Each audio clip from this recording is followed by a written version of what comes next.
Let me ask you something. Who told the Qixing that the moon was going to disappear on Lantern Rite?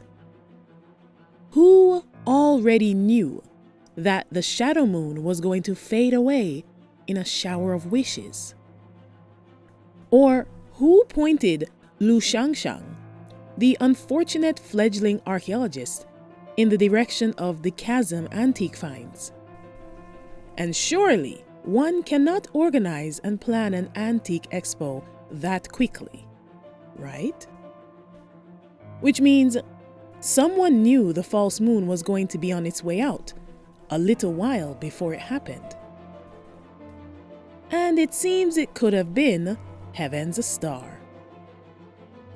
This is the Unlikely Genshin Gamer, and it's time we start the conversation about that line from Zibai in the Lantern Rite Quest, namely that illustrious title Zhongli's been hiding. Heaven's Star indeed. Ah, Zhongli, old boy. The secrets never cease, do they? I'm going to explain to you why Zhongli, among others like King Deshret, could be Morningstars, and how stars are something we need to take more note of now. Also, the return of the true moon into the false sky domain is something multiple parties have been counting on, and perhaps planning for. Lastly, the Institute of the Seven Seats could be hiding a far more sinister secret than we think. To preface all of this, we're going to have to start with explaining Morningstars. Zibai's character story, Moonlit Bamboo Forest, and the new artifact set, A Body of Morningstar and Moon, gives us the most info on these elusive entities. The first thing we need to establish is that 1. There are multiple Morningstars, and 2. The Heavenly Principles is one of them. The moons were daughters of prose and song, sovereign over the night sky. They navigated the heavens above in their silver carriage, alternating with one another thrice a month. If the rain was not promptly passed from one sister to the next, a terrible disaster would occur that very day. These 3 luminous moons shared but one love, the stars of daybreak. Only at the fleeting moment when day and night converged could one of the 3 sisters pass the fading stars and gaze upon the chambers of the morning stars. Moments later, as the new dawn would break over the horizon, the carriage would quickly ferry the night's sister away. The wolf packs are children of the moons. They remember the calamities and the tragedies that ensued. Hence, they lament the fate of their mother with each new moon. It is also why those who live among the wolves call the morning stars, the surviving love of the moon, the Grevious stars. I've always wondered about this. Who are these morning stars that the moon sisters, like love-struck young lasses, would delight in getting a glimpse of as they passed on their way home? If the Heavenly Principles was one of them, is this perhaps part of the reason they were reluctant to go against him at first? The new artifact set, A Body of Morningstar and Moons, adds to this idea. A body is a French word whose literal meaning is dawn serenade, and the way it was used, especially in the English language, was usually a dawn parting between lovers. A lovely dawn serenade between a morning star and moon. How very interesting. The travelers have asserted that they are stars. The Heavenly Principles was described as a star. Even Nibelung was implied to be a star. Koitar's great love, Sertavoinen the Voyager, was also called a star. I don't think these are just affectionate titles. They were entities to be seen and perhaps even admired. Zibai's view of them wasn't quite so romantic, however. Her character story sheds light on why they may be called the Grevious stars, which feeds into part of the reason I think Zhongli and Deshret are in this category, or at least were.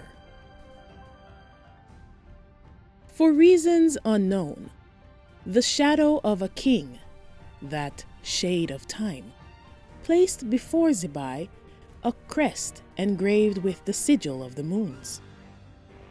Its meaning was that she would no longer be just an agent of the Morningstars. She would become an envoy of the moons as well. Was this, too, destined by the divine plan? So she wondered. Indeed, this was part of shaping the world. Thus she began to travel back and forth, from the Morningstars to the moons to the garden, though she did not accept that crest. Since she did not understand how such an extraneous crest could make the divine plan any more perfect, she judged its acceptance unnecessary to her mission. But over time, she began to realize that the will and love of the Morningstars and the moons for the garden she was cultivating did not seem equal. The bright light of the Morningstars always shone with vigor across the entire garden, not lingering on any single flower for long. They did not worry about scorching the flowers and soil that were not sacred, even if it would turn them to pure nothingness. The silver moonlight was different. Shunning the soil, it preferred to seep into the roots of each scorched plant, offering solace to those that had suffered the withering light. Of the two, whose will and love was more sacred? Such doubts would arise within Zibai's heart from time to time. So, this tells us right away that as a member of the angelic race, Zibai was tasked with answering to the Morningstars first, and then later Ishtaroth told her she was to answer to the Moon Sisters as well, again implying there were two groups. That new artifact set I mentioned implies that the Heavenly Principles was seen as the most supreme morning star, the sun itself. At that time, the winged one who tread upon morning stars and dwelt high above the moon became the Lord of the eternal heavens. The ark was moored, the matter of creation complete. The mountains and rivers were wrought in their turn. Beneath the earth and deep within the seas dwelt the fallen clans and broken kings of the old world. The Lord of the world within the eggshell drew a false veil to shut out the true bedeviled skies, obscuring dread that once robbed kings of sleep, even those who held dominion over beasts. The sun's fierce light swept the heavens clean, but the freshly forged throne still reserved a place in the sky for the three sisters of the moonlit night. Perhaps by its design, even a world where the elements surge in perfect order still needed tides. In Hymns of the Far North, Koitar, the first angel and often called the daughter of the heavenly principles, was also known as Goddess of the Dawn Star. Again, this sounds like the sun, the star that rules the day and outshines all others. And yet, collectively, those morning stars were known to be harsh and brutal with their governance. As Zibai's story pointed out, their light was undiscriminating, even from those who couldn't handle it. And the artifact set agrees. When contrasted against the wrathful and merciless formidable Father, the three moons' gentle light comforted all lost souls like a loving mother. Thus, the people of the earth offered their greatest devotion to the Lady Mothers of the moonlit night. This comparison to an unrelenting father versus a tender mother is repeated in another place. One who held such a description and also mysteriously yearned for the old days up in the heavens where he used to be can be found in Sumeru. Another very powerful god being who was alive and about before the War of Funerary Flame like Zhongli. King Deshret, also known as Al-Akmar, one who had power over the 7 elements, but apparently lost his place among the heavens sometime in the past. Who, like Zhongli, was also very close to a moon envoy. What is it with these star guys and moon maidens? They say that Al-Akmar was a son of the sky. That is why he was known as the King of the World and received the fervent faith of countless people from the 3 great tribes, and was even adored by the elusive jinn. Whenever he looked up to the sky and recalled the boundless paradise high above and the merciless reign of thousands of years past, Al-Akmar could not help but lower his noble head and sigh helplessly. In such moments, even the songs of the nightingale and the aroma of roses could not pull him from his sorrow. The desert dwellers knew well that the ravings of nostalgia often presage the arrival of calamity. But in that world where the wise enjoyed peace and happiness, and in the era where brave young men and women courted like lions and roses, no one foresaw the arrival of catastrophe. One could be forgiven for assuming this was just a reference to a connection with the sun god of ancient Egypt, Ra. It's obvious that inspiration for Deshret's background can be attributed to that. But what if the meaning was more literal? What if he was one of the primordial one's sons, just as Qoitar was described as his daughter? Deshret was also described as one whose light shone exceptionally fiercely. In the era when the ignorant Lord of Deserts ruled, his power descended upon every inch of the land like the scorching sun. Ancient stone tablets record that he turned his power into 7 rays of blinding light, or 7 pillars, which he granted equally and mercifully to everyone. Doesn't this sound like the Morningstars that Zibai's character stories say were too harsh in their oversight?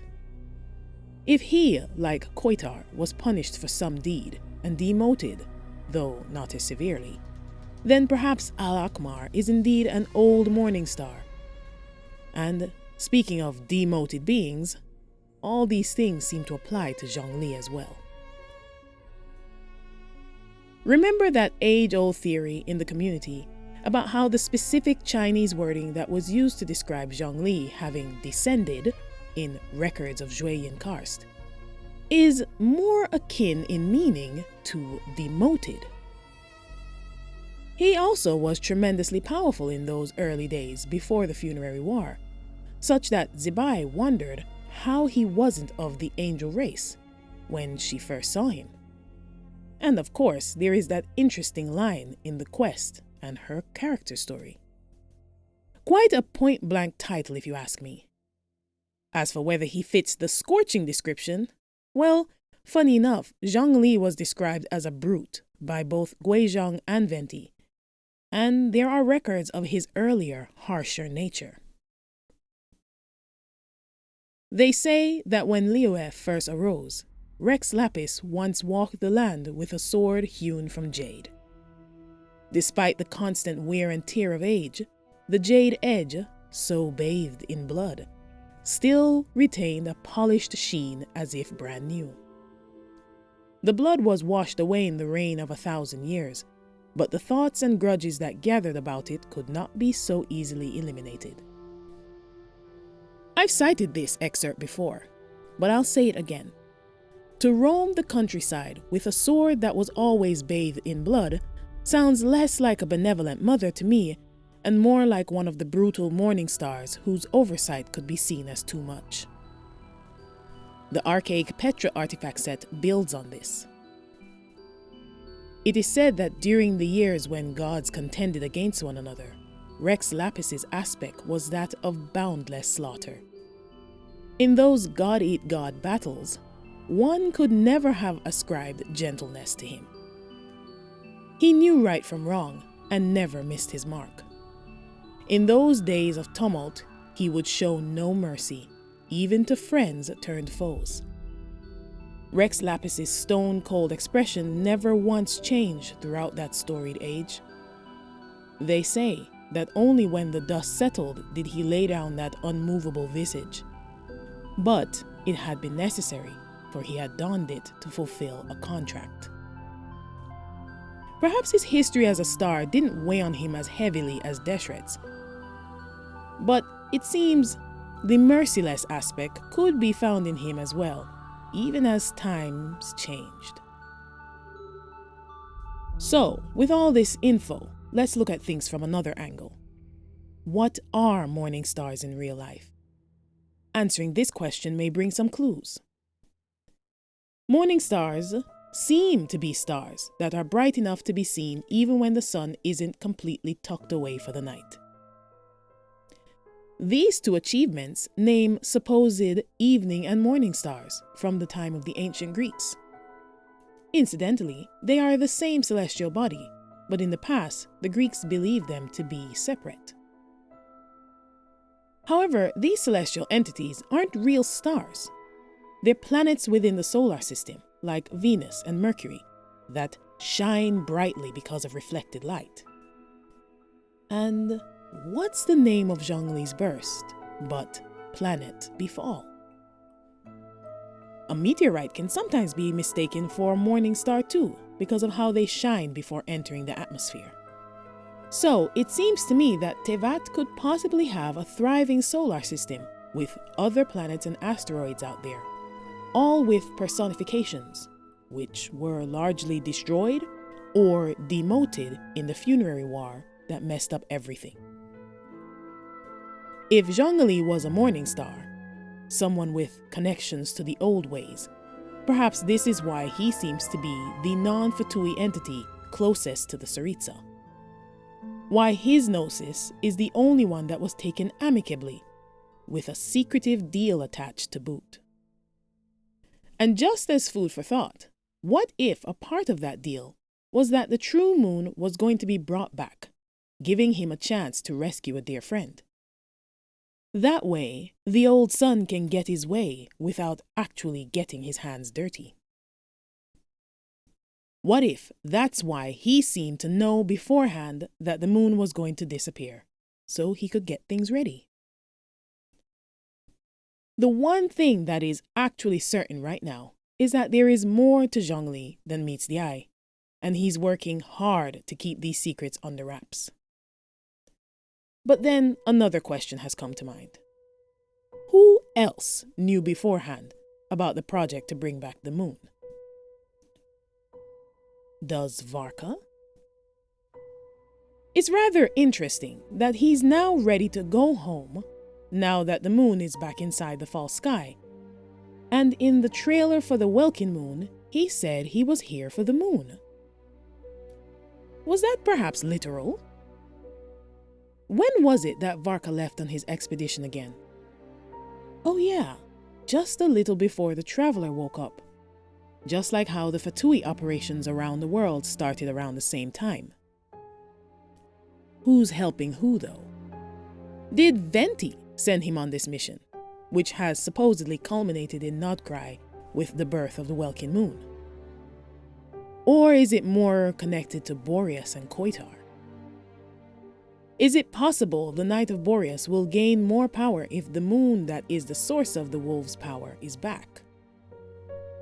You'll have to tell me what you think of this after my Amsvartnir video, which is coming up next. But in the meantime, I'd say something suspicious is going on. In fact, there are a few clues to the secrecy of this mission from his letter back to Mondstadt in the Vine Laserfest event. Varka mentioned that the expedition's reasons are still too dangerously secretive for him to disclose them. Surely, just fighting the abyss like he told the traveler doesn't qualify for the top secret pile. Something isn't adding up about the expedition, and about who knew about the moon operation, and about whose idea it was to want it back. Zhongli's or the Tsaritsas? And just how many benefits or troubles will arise from its reintroduction back into the false sky? I'm suddenly reminded of the fact that one of the most prolific and useful organizations in the world of Tevat was founded by the Fatui for digging up treasure, exploring ruins, and collecting all sorts of buried information called the Adventurers Guild, run by a collection of Catherines created by the Marionette. It's not hard at all to yank the traveler around and get things done, or even get news on what he's doing. Just ask the resident Catherine, and you'll have up-to-date info. Or better yet, give them a nice paying anonymous commission. As I said in my previous video, I wholeheartedly believe the Tsaritsa is running the show, and Zhongli is right there with her. Or should I say, Heaven's Star. Now, lastly, since I got so in-depth about stars and such, and the Traveler is objectively called a star multiple times, and we got that shiny new outfit for them filled with hidden secrets, I had to pick it apart a bit and give you my thoughts on what it all means, because it actually fits in very well with the few other pieces of lore we have on the mysterious twins, and the star thing has a wild idea tickling my senses. It had journeyed through countless worlds and endless distances, surveying every kind of terrain and gazing upon skies tinted in different colors. This might sound romantic, but in reality, the matter was closer to torture than adventure. It also once pictured a scene like this: twins standing under the radiant night sky, their eyes shining as they watch the stars and the many moons above. But it immediately disconnected its idea association module. A sky with such colors only meant that the atmosphere was unfit for life. After witnessing such vistas hundreds of times, there was no longer any need to be moved by them. It did not wake the slumbering twin travelers. Instead, it carried the weight of an exile and a journey so long that numbers had lost their meaning. This information isn't completely new. It ties in with the Sword of Dissension, the Wings of Fate's Course Intertwined, and the Wings of Dissension as well. Our three main sources for the twins' history before the outfit came out. At the time, the ship wasn't mentioned, but the part about them leaving from a home they can't go back to, a destroyed home, isn't new. The golden-haired crown princess, for her part, gazed out at the sea of humanity, unsure, only now realizing that so many dwelled in this underground realm. Once she had been a scion of a lost, glorious kingdom, bearing the weight of an entire world. The young knight was not of insignificant background, but that was worth little in the grand scheme of things. The royal golden-haired heir's fate was far nobler. But now, having lost her world, she yearned for but a single realm. We're told here clearly that they lost their world, and once bore the weight of an entire nation. Even Lilopar could recognize that the traveler is an heir to a throne. Except they need a whole damn world to repopulate with the genetic vault on the ship before they can rule again. The Sword of Dissension goes even more in-depth.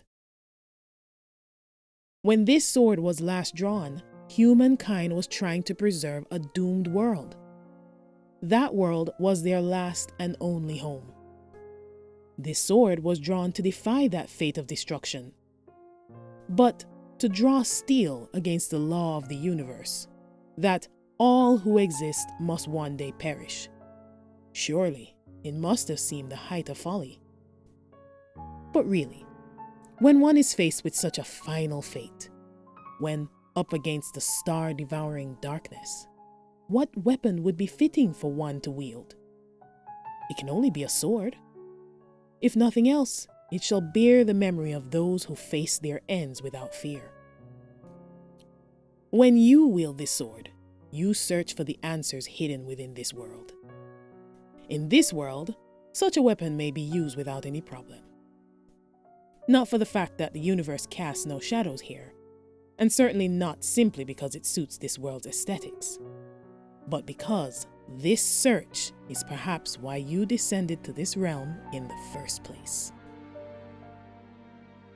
Again, there we have the proof that the travelers are searching for a new home because their own was destroyed, which for some reason has been something the lore community found hard to grasp. They are fleeing the destruction, just like Octavia the Witch.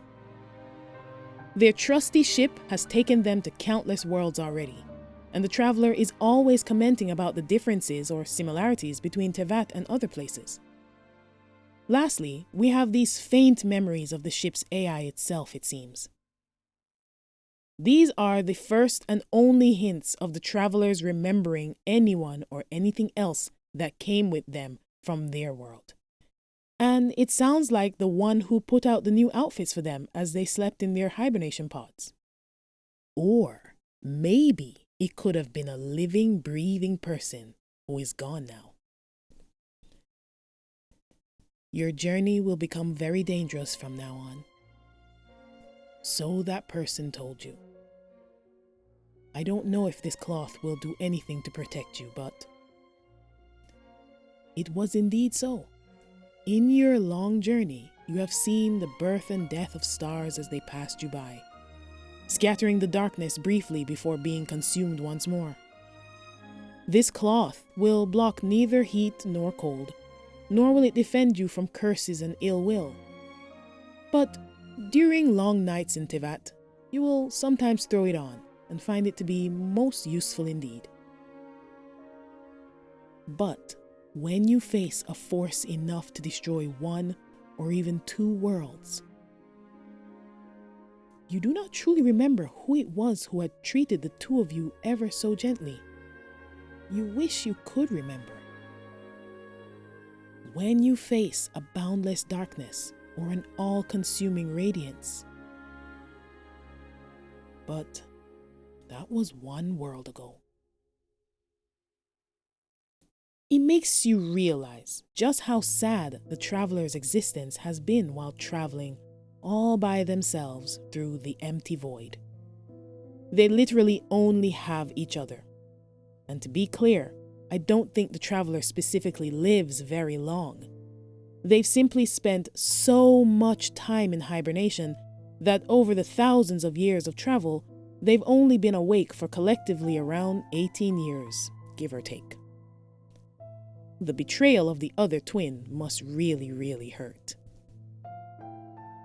But the arguably most intriguing thing in this description is the tidbit about how the ship stopped over Teyvat once already, for a short bit. An uninhabitable Teyvat, it would seem. I think this was both true and false, based on my idea that the false sky works both ways, and I think this visit was right after the funerary year.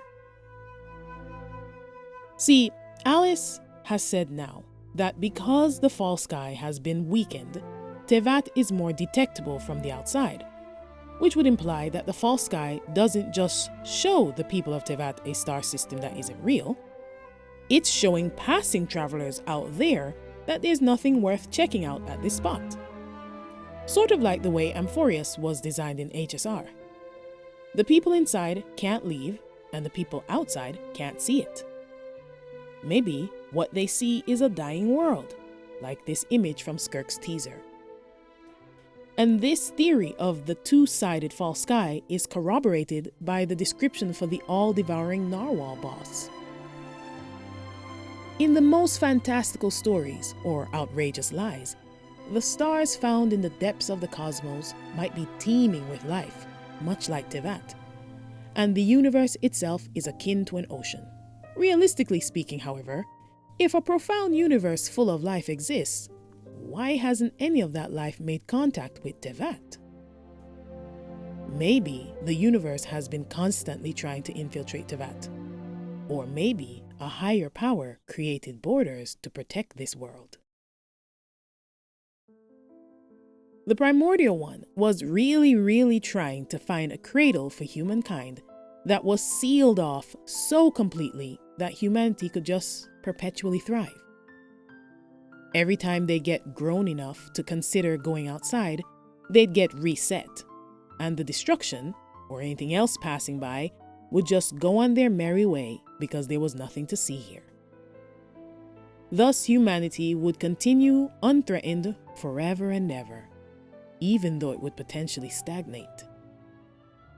Realizing this, even Skirk has respect for the effort. This must be the sheltered eternity that Dane speaks of. But of course, Nibelung came to take back his world and brought the very destruction with him. And so, on the other hand, I do think the world was on the brink of destruction when the ship passed that first time and deemed it a wasteland, because the funerary war had just passed, and I think the supernova remnant is the proof, because I think Nibelung was the star that died. How can the supernova be Nibelung? Well, if a supernova is the death of a star, and Nibelung was a star, it could fit. And there are clues that point to this being possible. If the primordial one is a star to their world, if the twins each count as stars, if Nibelung's absence when he left to look for a solution to the abyss was called the Long Night, then isn't he perhaps a star as well? At that time, the primeval dragon, nurtured by the perfumed sea, sailed deep into the skies, disappearing into the mists among the stars. So deep was those dark mists that even the light of 1,000 stars could not escape their gravity. To find the answer before this planet was also consumed, the great dragon embarked upon an arduous quest alone. He raised 3 bright moons from the ground and bound this tiny world tightly with the chains of the tides. Moonlight would illuminate the bountiful land throughout the long night of the end, until the dragon returned from the mist-shrouded realm. Maybe it was metaphorical to call his absence the long night, but it could also have been literal. Now, I'm not saying Nibelung was a literal ball of hot gas, but if killing a god in Tevat can cause so much devastation, then killing someone of Nibelung's caliber might have been able to bring about the sort of devastation one sees in a supernova. The false sky would have shielded some of it, but not all. And this could mean that the year that Nibelung was killed is actually the year the twins were born. And there are more hints to the supernova happening in living memory. Listen to what this R&R said so many years back that has been sitting in the back of my mind, always making me wonder. The forest didn't know death until a day came when the trees realized that withered flowers and dead animals covered the earth. On the same day, the earth remembered the dark, poisonous blood it had once devoured, or was about to devour. The rivers thought of the descent of the sun, evaporating all water and leaving a red world behind. They realized that all things would meet their end, and so Morana was born. It is the name of death, and those who know it shall die. The descent of the sun, evaporating all the rivers and leaving a red world behind. Way back when I made this video, I thought maybe it was a solar flare or something, but now I wonder if maybe it was a freaking supernova. Since we know life in some degree still survived after that, then total annihilation didn't occur. But we know from multiple sources that it was very, very close. And you know what else? Because of a passage from the Natlan World Quest, between Pledge and Forgettance, and something Shibalanke said, I think the damage might have been consolidated in Natlan. If you are to make the Natlanese alone bear the consequences of a broken world, you will have to bring more to the bargaining table. To make Natlan alone bear something that was meant for the whole world. Is that what he meant? You witness with your own eyes the Gargantuan wings from beyond the world. The once glorious and grand figure now pitiable, having completely sunk into the terrifying shadow. The pitch-black flames scorched the land, and even the white tree nearly withered, and the final envoy's glow shattered and smashed, only able to subsist on the last leaves of the severed roots. This moment right here seems to describe Nibelung's fall, and the black fire scorching both Irminsul itself and the world. It's possible that all that damage was shunted to Natlan, where the last of dragonkind still lived fairly comfortably. But some people were still rooted there, and to save them, the Lord of the Night used her own body to sustain the makeshift system she and Renova cobbled together called the Night Kingdom. Then, Xbalanque bargains for limited immortality for his people from the shade of death, since death in such a place was so inevitable. Maybe the real radiation the AI described is the abyss, and that the cleansing nails were being thrown down all over to absorb and cleanse everything that had been irradiated. I know, it's a lot, and pretty far-fetched, but you have to admit, it's interesting. And while we're on the topic of abyssal cleansing, let me throw another one out there. Might as well put all the crazy on the table, right? What if this irradiation that went rampant everywhere created mutations in the form of monsters and gods? As in, what the primordial one brought out of the Ark were just plain old regular humans, right? And to govern them, he had simply made Morningstars and Moon Maidens. Not entities like Orobashi or Baishit and Osail. But that after the irradiation of the land with the abyss, these anomalies arose. And that's why when you kill a god in Tevat, what's left behind is the undying part of them that looks and behaves exactly like abyssal contamination. So then I thought of the fact that the third descender was described as being like the traveler, and that the Gnosis practice had to come into play when the heavenly principles lost their core functions. Skirk's and Nouvelet's words, not mine. What if the heavenly principles no longer had nails to throw down anymore? Either they exhausted their ammo, or whatever they were breaking apart was consumed now. Perhaps their palace or chariot. I say chariot because there is a legend that the chasm was created when a piece of the solar chariot fell in there, and we know the main thing to fall in the chasm was a celestial nail. And the nails very much look to be broken off of something. So, what if nailing can't happen anymore, but the world is still too overrun with abyssal creatures? So, the heavenly principles decides to create these devices called Gnosis from an entity who, like the traveler, can absorb abyssal influence. These Gnosis now contain a god's curse, as Skirk said. What if that's what she meant? And the Archon War was really a drive to get the demons to kill each other, and then the 7 who emerged victorious would be given these devices to contain the abyssal contamination they'd had within themselves, and then they would be worthy to rule over mankind, with authority over each of the elements which the dragons had had. I know, it's way out there, but let me cook for a bit.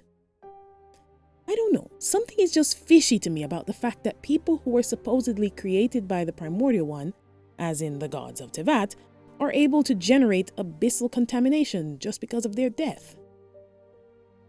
Anyway, I know this session has been out there in the Twilight Zone, but I hope you all enjoyed it nonetheless, and I'm eager to hear your thoughts in the comments.